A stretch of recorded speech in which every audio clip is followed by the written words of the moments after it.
When I was working in the bars I worked at, we all had checklists. Nobody Hmm. ever touched them. Or if they did, like it was one piece of paper that wasn't even laminated and it had like scribbles all over it with people like writing down notes from a to-go order they were taking. Or it Right. was just Yep. like what does your checklist system look like? How does that work for you guys?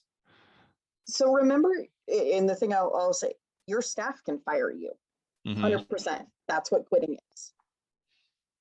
We implemented the checklist, and so those get it's the Sunday opener's job to replace the checklist and drop the old checklist in the office. I'm going through those at least on a quarterly basis or so, or especially looking at them when there's problems. Yeah. Is this a pattern of behavior? If you're not willing to enforce it, though, if you're not willing to have any consequences, and a consequence can be as simple as, hey, I noticed you didn't do this, and I'm really disappointed because that affects the rest of the team. I would Right. like you to do better because I know you can. That's a consequence. Mm-hmm. It's like the I'm not mad at you, I'm just disappointed. That carries That's weight. worse. Yeah.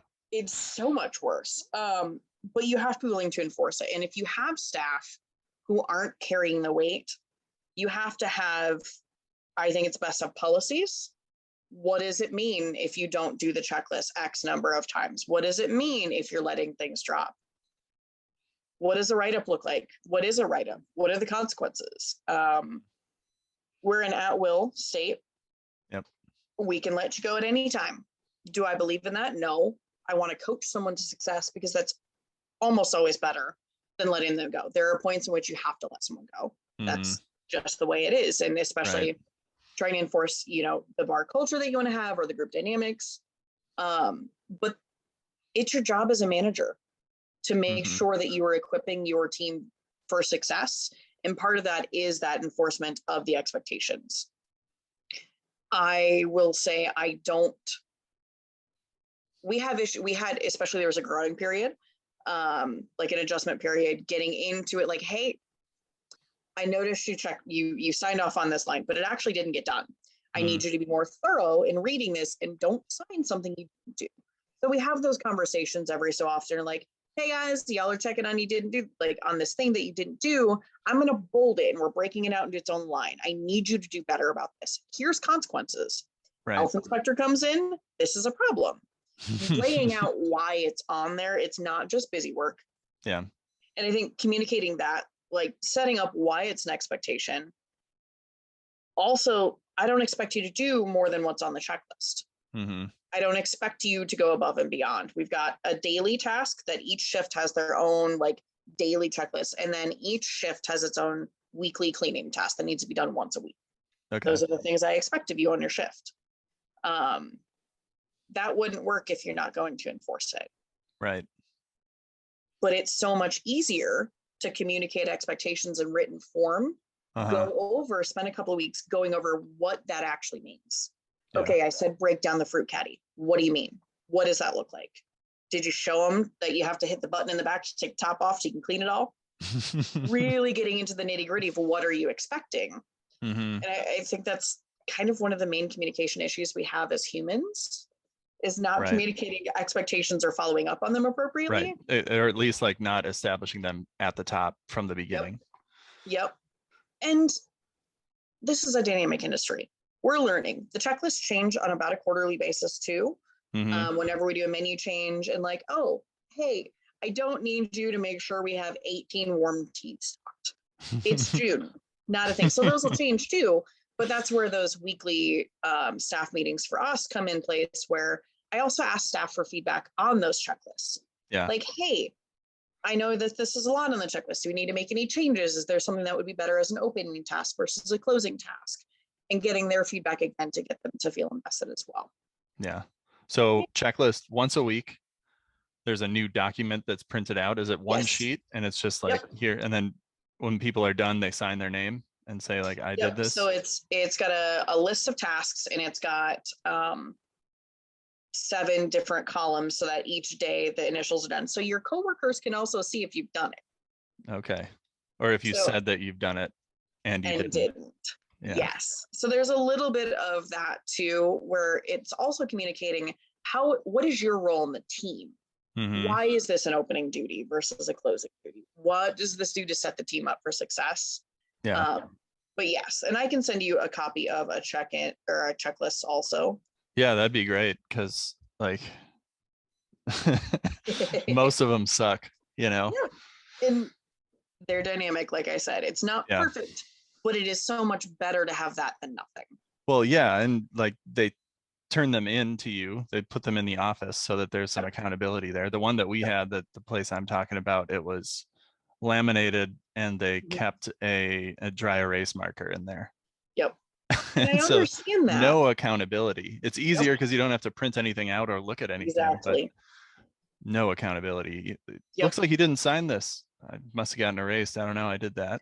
Right. You know? Right. And that's it again goes back to if you can't enforce it, why do it? Totally. We did restructure when we reopened a little bit of what shift change looks like. Sure. We used to do shift change happens when people show up, and that's it. Opener goes, closers are in. I used to work the like Saturday opens, and we would have two closers come in, but I'm short on ice and I need to do the beers and I need to count out, and there was never enough time. Yeah. There just wasn't. There wasn't enough time. So we implemented closers get there 15 minutes before the takeover time, Mm-hmm. and openers stay 15 minutes past the takeover time. So you have theoretically a half hour overlap. Yeah. Now, if the closers get there and the opener doesn't have a lot to communicate, there's nothing to stock, they're ready to count out, that opener doesn't need to stay later, but you're giving your closers the chance to get caught up before getting into the weeds. Yeah. And that goes back to those checklists in terms of communicating, hey, you have these categories of liquor to stock. You have this to check in the walk-in, Mm-hmm. and you're signing off that you've checked in that the walk-in is properly stocked. You're signing off that you stocked beer appropriately. Yeah. And then you're directly interfacing with the person who's living with those consequences of whether you did or didn't. I think adding just, yes, it added an additional like 7 hours of labor per week. Per week. Yeah. That's a lot. Absolutely. Is it worth it? 100%. Right. That's that accountability again. So Yep. what were the problems before that led you to making Mhm. this change? Were these things weren't getting done, or someone was having to work longer than they had to? Like, what were Yeah, there was an attitude of, oh, I'm off shift, right? And it's so easy as you're getting into busy. We also moved the shift change back an hour on our busier nights so that it's a little bit slower when the closers come in. nice. It's really easy to be overwhelmed with, oh crap, here's the closers. I got to get out of the way. I got. Oh yeah, And then you don't Saturday remember day to shifts. communicate. Oh, they're Yeah. the Then you don't remember worst. to communicate.